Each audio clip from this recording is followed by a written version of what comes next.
Hello, everyone, and welcome back to the Literature Channel. I'm Tim Wilson, and this is a lecture on Shakespeare's Roman plays. So Coriolanus, Julius Caesar, and Antony and Cleopatra, an introduction to that set of plays for those studying any of them in the future. So let's get started, and it's good to situate the Roman plays in relation to the English history plays. So Shakespeare has a set of English history plays, 10 of them listed in the first folio, published in 1623. And they're all based on the chronicle histories of Holland, Holinshed, and deal with the Wars of the Roses primarily during the 15th century. So problems of succession related to English monarchy in that century.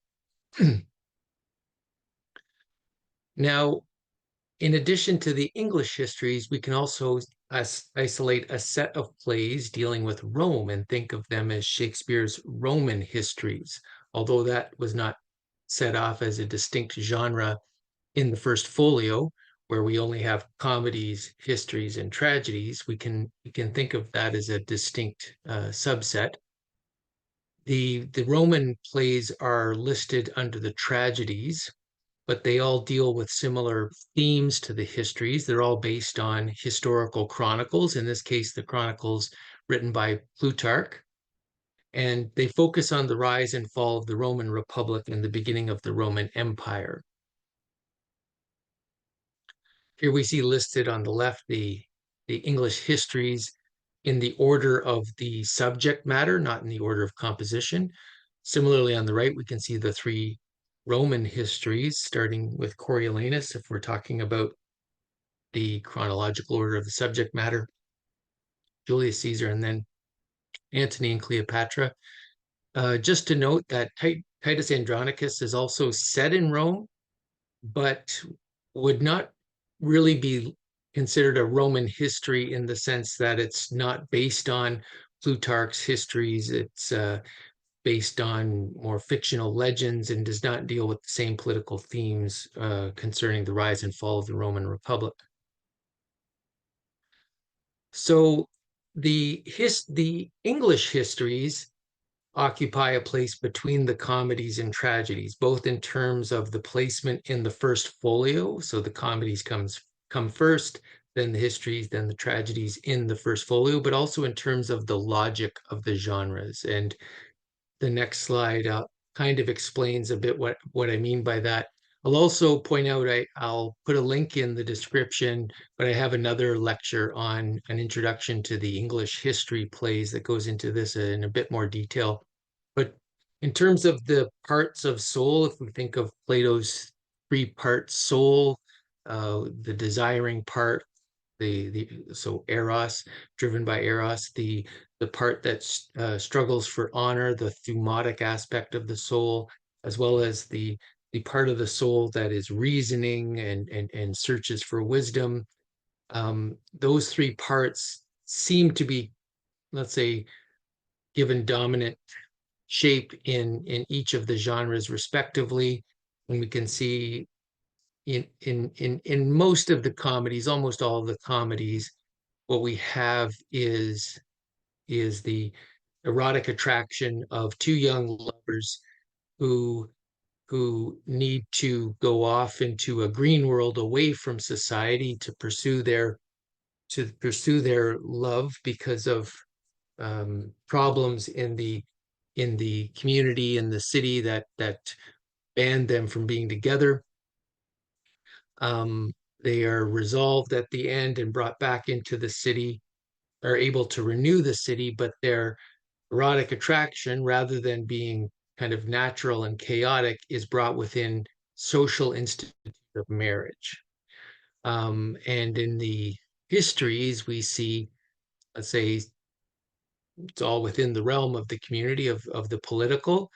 And what we see are tensions arising from conflicting ideals around the proper way to structure the proper rule of the political order. And this situation is resolved inevitably in a war or a battle at the end, and we'll talk a bit more about that in the end. And in the tragedies, we have the fate of the individual in relation to an intention with a perceived, let us say, lack of order in the cosmos, and then coming to grips with that, or finding at least some sort of divine order within that seeming chaos. So the conflict there is more cosmic. It's more the individual coming to grips with his or her place within that divine order. And these plays in the rather than marriage or war being the culminating aspect of the plot, it's usually the death of one of the main characters. So the Shakespeare's Roman history plays, if we were to carve that out as a little subgenre, are between the histories and the tragedies. So the Roman plays are, again, as are based on the histories of Rome. So they have that aspect, but they also have a tragic aspect in terms of their structure. They all highlight the fate of an individual in relationship to that cosmic order I was describing, and leading to an irresolvable catastrophe at the end. The other thing I'll note about the Roman plays is that they all deal with and emphasize their nature in relation to what we could call a grand history. So the Roman histories deal with monumental events that will reverberate throughout history. They will be imitated and represented over and over again, according to the characters in these plays. So theatrical representation, such as Shakespeare's own art, is one way in which they will be repeated and represented in the future. And Shakespeare's plays self-reflexively call attention to that. After the murder of Julius Caesar, for instance, in that play, Cassius says, "How many ages hence shall this our lofty scene be acted over in states unborn and accents yet unknown?" So that's in the third act, first scene. And of course, that murder, the assassination of Julius Caesar, was to be repeated on Shakespeare's stage in English accents. We know in that play itself, but also in other plays we have references to it. So it was apparently repeated in Danish accents, perhaps in the world of Elsinore. In Hamlet, Polonius says, "I did enact Julius Caesar. I was killed of the Capitol. Brutus killed me." Similarly, in the final scene of Antony and Cleopatra, Cleopatra imagines being paraded before the poor of Rome with their thick breaths, and imagines that there will be theatrical representations of their story. Just to note there's often the plebeians, the commoners are referred to as having thick breath, stinky breath. The assumption there is that at this time in early modern Europe, that the poor would have probably a heavy diet of onions and other cheap vegetables that would make their breaths thick and stink, and wouldn't have access to other perfumes and other such accoutrements, which would give them a more pleasant aroma.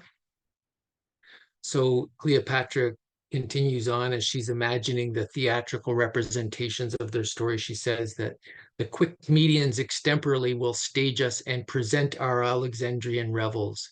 Antony shall be brought drunken forth, and I shall see some squeaking Cleopatra buoy my greatness in the posture of a whore.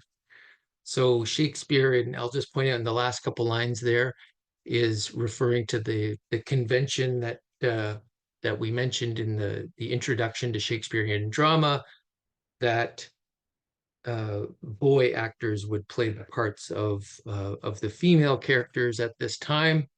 And in Shakespeare's unique way, he often creates new words by taking a noun and making them a verb. So he says, "Some squeaking Cleopatra will buoy my greatness." Well, so he takes the noun boy and turns it into a verb there.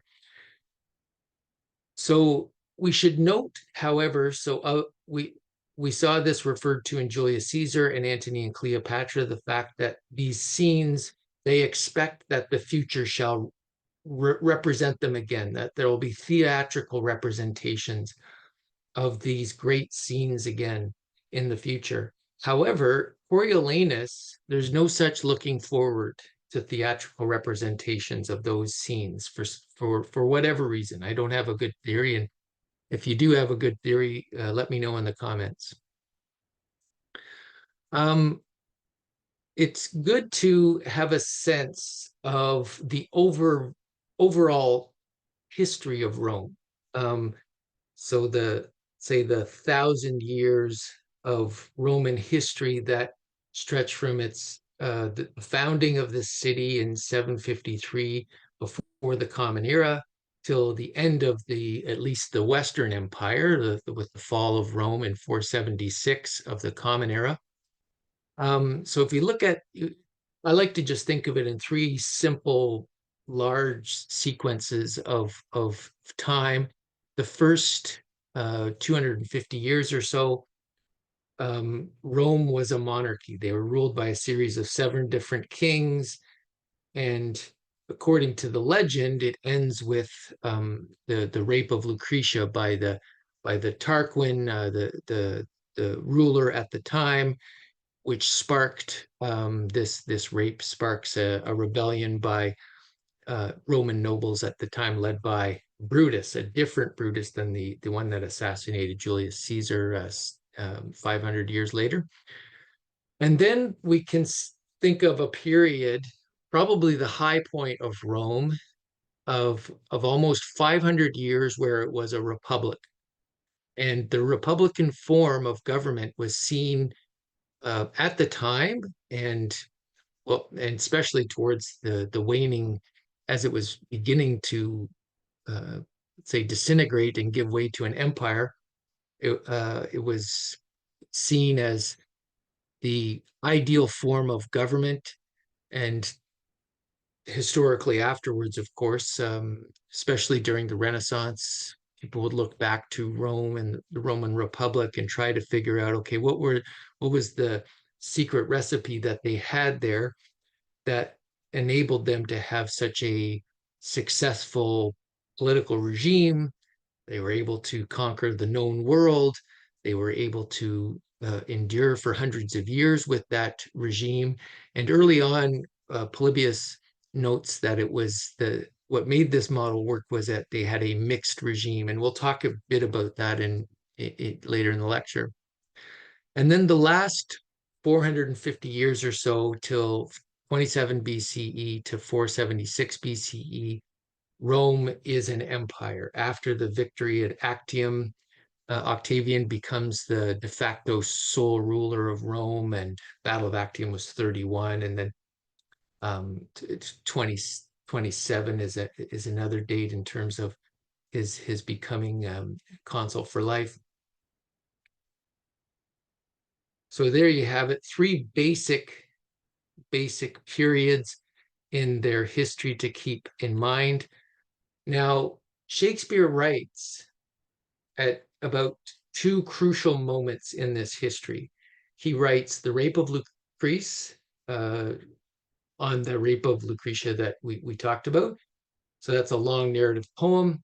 And he writes Coriolanus about a period of time, maybe 50 years later, where the early days of the Republic are just ironing out which order of society is going to perform which rule, which function in the regime.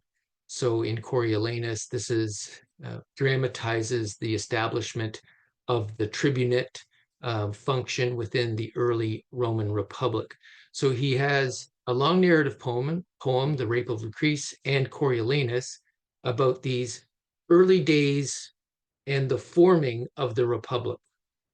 He also has 2 plays, Julius Caesar and Antony and Cleopatra, about the end of the Republic and the formation of an empire. So Julius Caesar dramatizing events around the assassination of Julius Caesar, and then the wars between Brutus and his allies, and the second triumvirate of Mark Antony, Lepidus, and Octavius.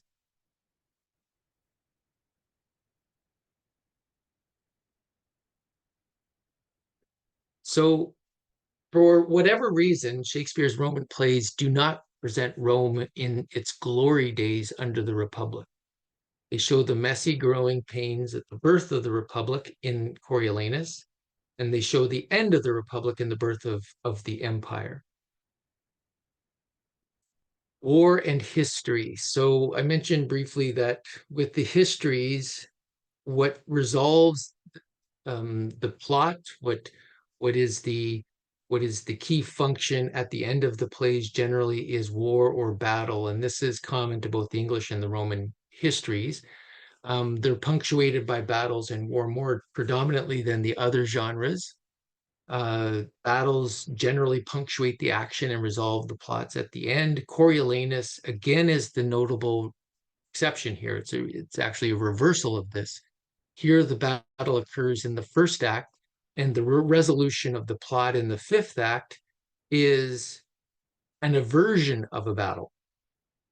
But generally speaking, war and battle are crucial to all the history plays. They're decisive for the plot, but also they mark, because the plot revolves around political history, the plot shift and the plot resolution, it also marks a shift and a resolution of the question of the political regime.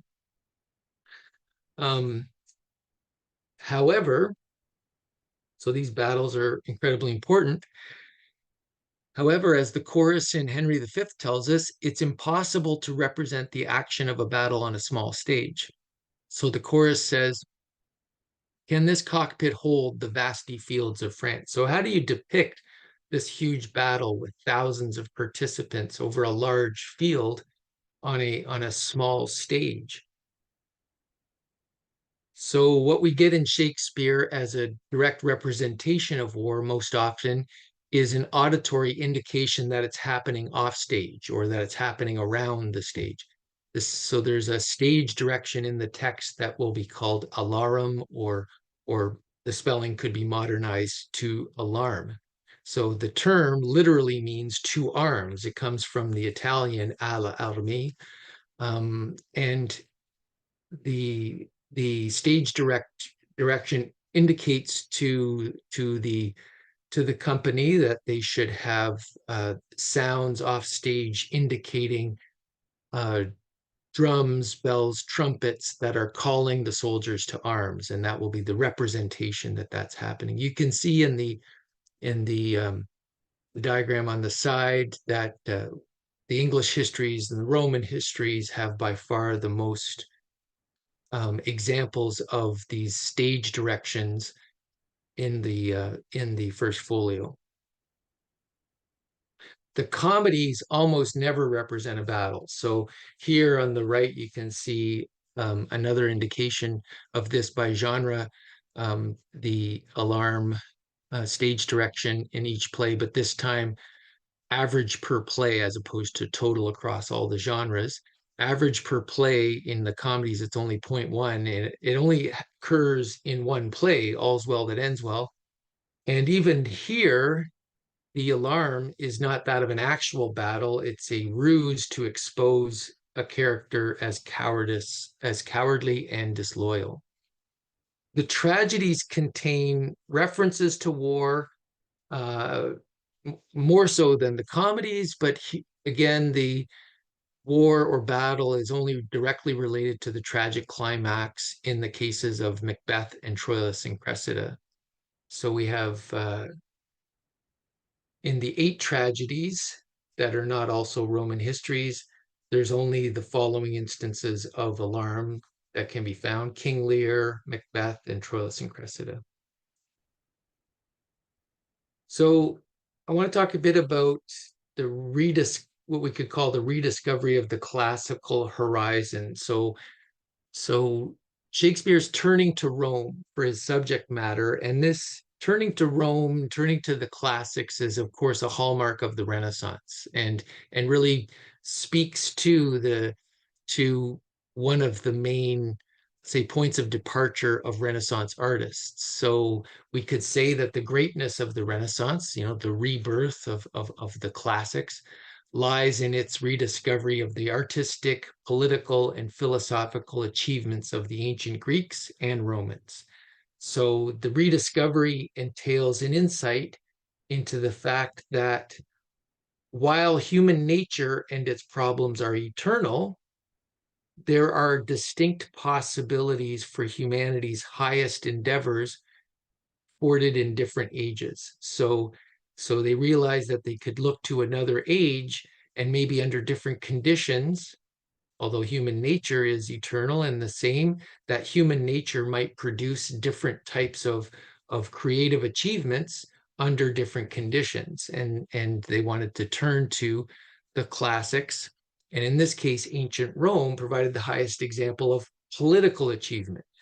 So the Greeks provided different types of achievement, philosophical or artistic achievement, but the Romans provided the highest example of political achievement, that great empire, the the republic lasting for 500 years, the overall regime, the overall dominance of the city lasting for over 1,000 years.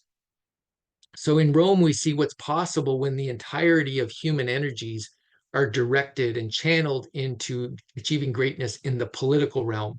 So under different regimes, these energies could be directed to alternate ends. So the energies could be directed to speculative philosophy or spiritual. In the Middle Ages, we would have energies directed towards the spirituality provided by monks in a monastery. We could have a lot of the society's energy created and channeled into producing great tragedies, as we did in 5th century Athens. So for many Renaissance figures, then the Roman achievement is on which they could was one toward which they could look to glean lessons for their own times when it comes to the political order. And the Machiavelli's discourses on Livy is a great example of this.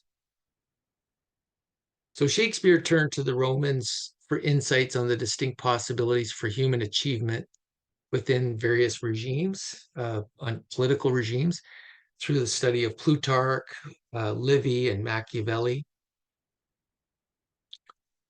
And in doing so, he was sensitive, I would say, to the distinctive nature of Roman politics and society versus that of his own day.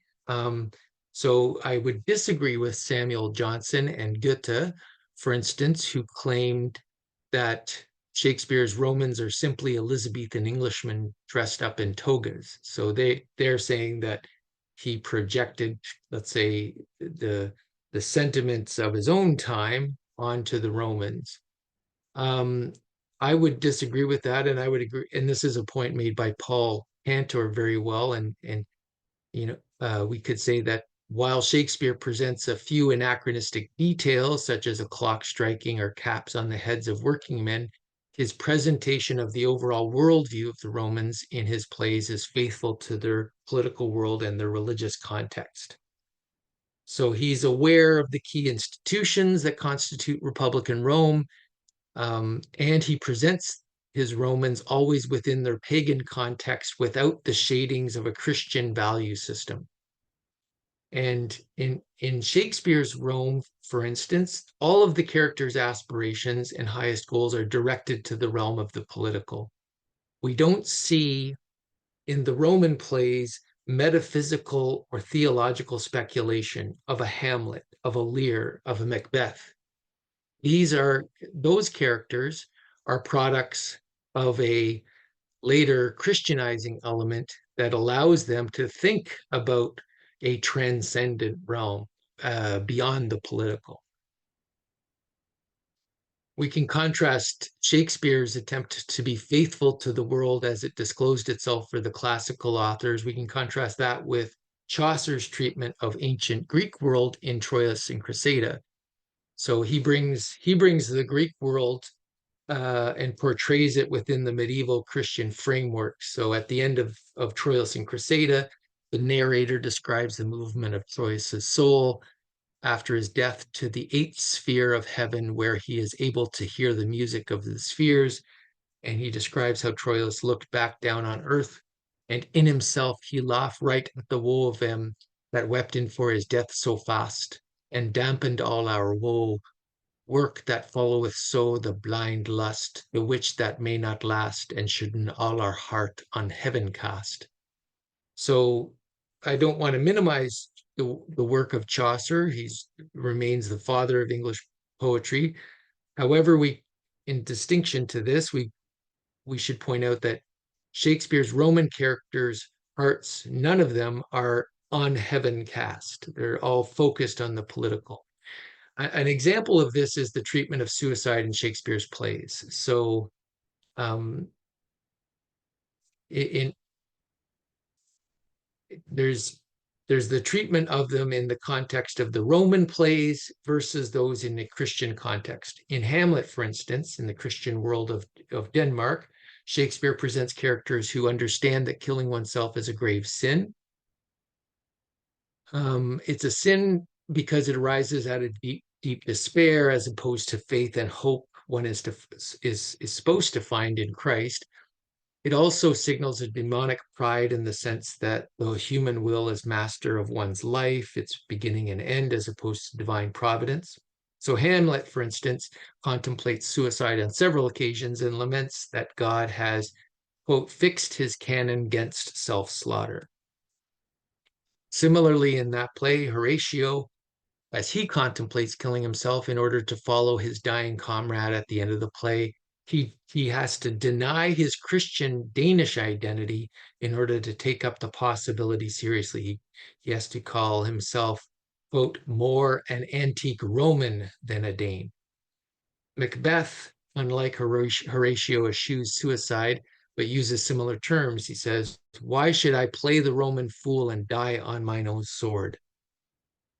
So Shakespeare knew that Roman culture bred individuals who would rather die honorably by their own hand than die ignobly by the hand of another.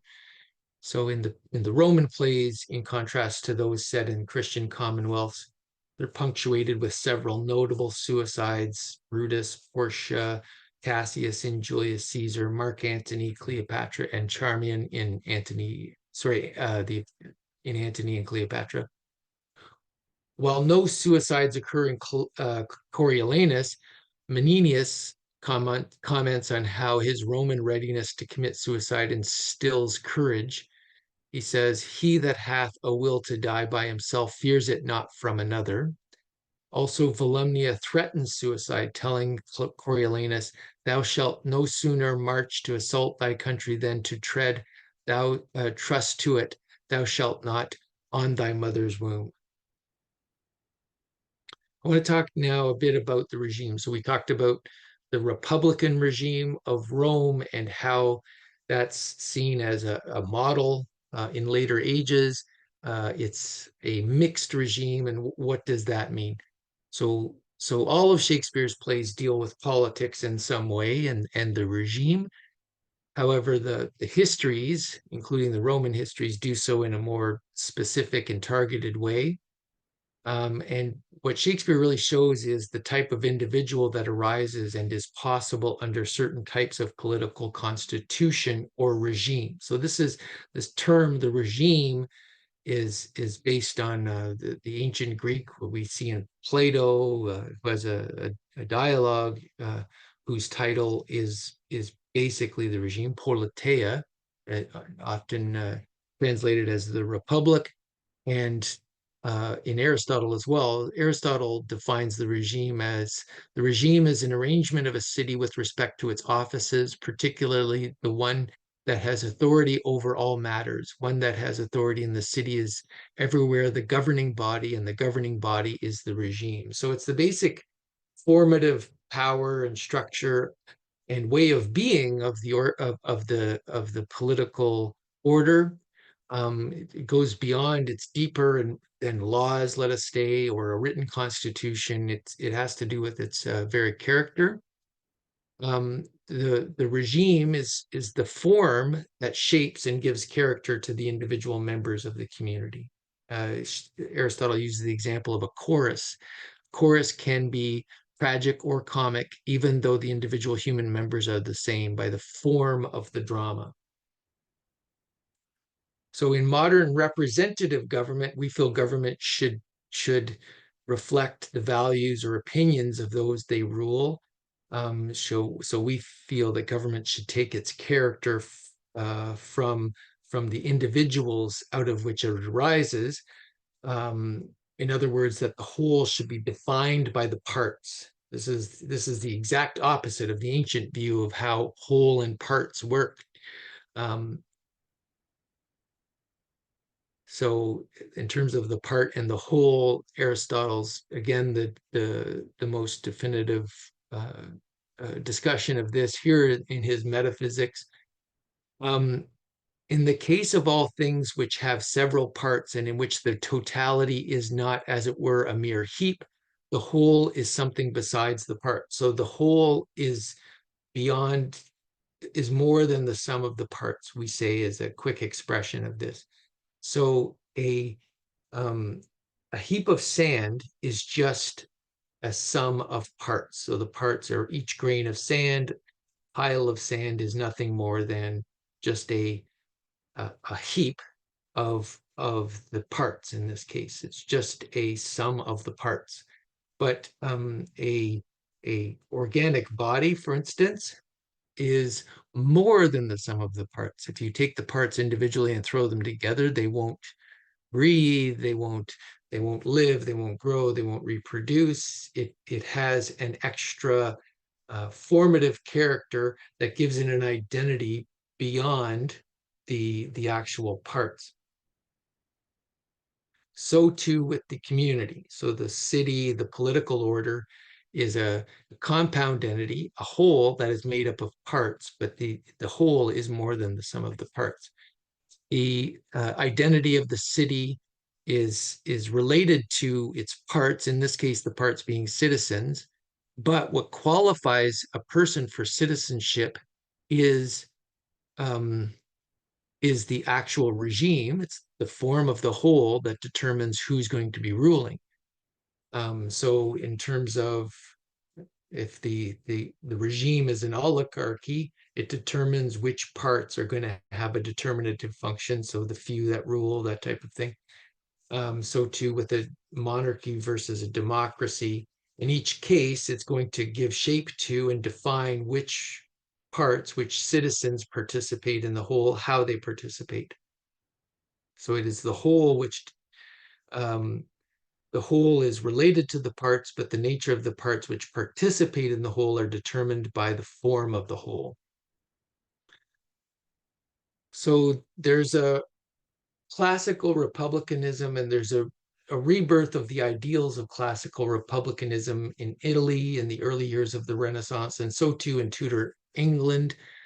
And classical republicanism is a theory that the best kind of society is one where the common welfare instead of the interests of one class is what is best, and so it emphasizes the participation of all parts in the whole.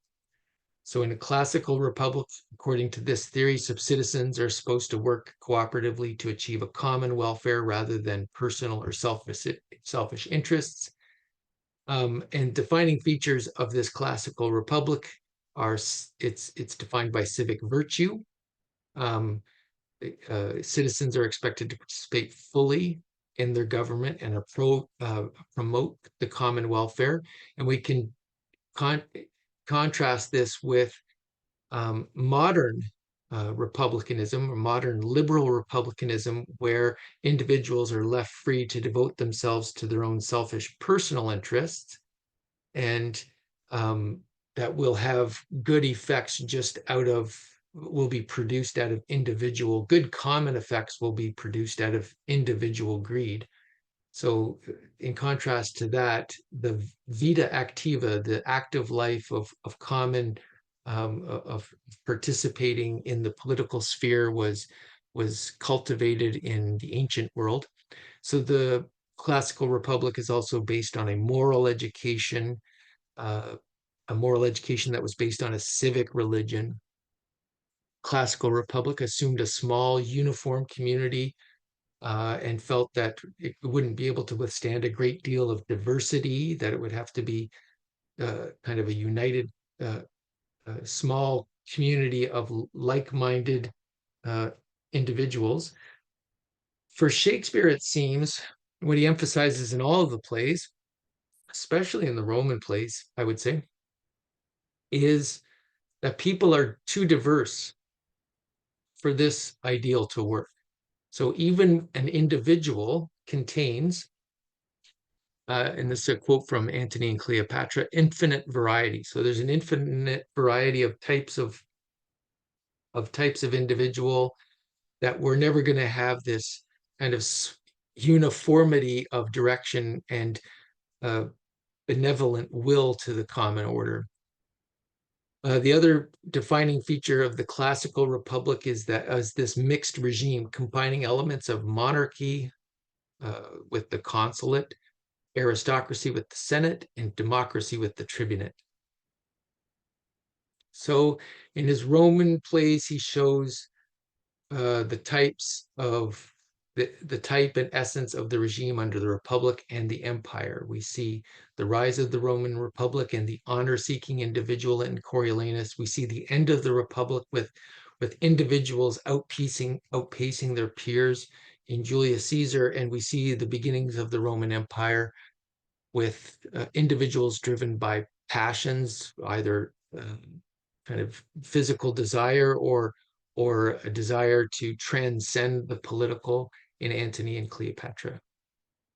So civic attachment is lowest under the empire. Civic attachment is highest under the republic. And we can see this um, in of the three Roman plays, Coriolanus has the highest frequency of references to Rome or Roman, and then that declines very precipitously to Julius Caesar, where there's few references to Rome or Roman, and then in Antony and Cleopatra, the latest in terms of the subject matter, where we're now under an empire, we have the fewest references. Um,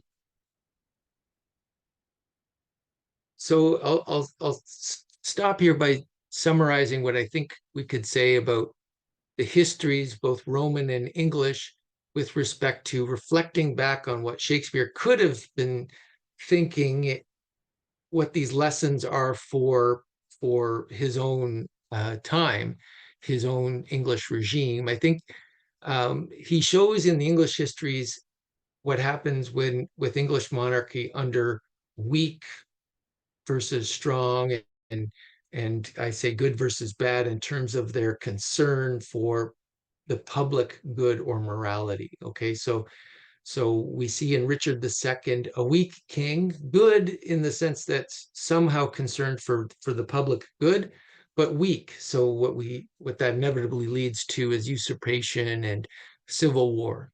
And we see that as well with Henry VI. Uh, Beginning of the Wars of the Roses under Henry VI. We can also have a strong king, but one not concerned about the public good or morality as traditionally understood. And we can see that in Henry IV and most extremely in Richard III. And the ideal monarch seems to be one that mixes the concern for the common, which we see in Roman republics, and strong centralized rule, which we see in the Roman empires. So we see this most notably under Henry V, and Henry V is in that play is even likened to Julius Caesar there to some extent. And in that way, I think we can see this as somehow taking the lessons of the Roman plays, the Roman histories, applying them to English history, trying to provide lessons for his own day in terms of what is needed in their own regime. They need a strong ruler, but also the participation of all classes within uh, the rule of the regime. They need a concern for public good, even if we don't have all of the Roman Republican institutions, that needs to be represented in a certain way for, as I said, in terms of concern for the public good. So there you have it, a quick introduction to the Roman history plays, hopefully useful as you read either Coriolanus, Julius Caesar, or Antony and Cleopatra. Thank you very much.